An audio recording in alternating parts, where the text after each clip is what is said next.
ఆత్మవస్తువు ఏమిటన్నారు? ఏది నేను అన్నారు.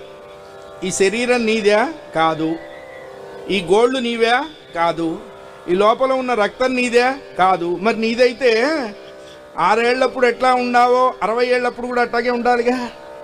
మరి లేవే. మనకి 4 మెయిల్స్ వస్తాయి, ఒక డ్రాఫ్ట్ వస్తుంది. ఫస్ట్ మెయిల్ ఏమిటి అన్నారు?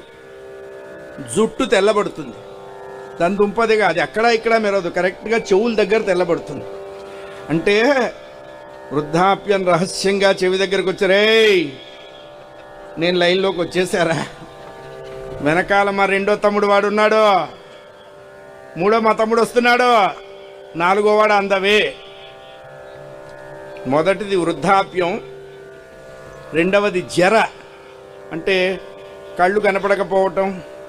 ఈ మధ్య కళ్ళు కనపడటం లేదండి.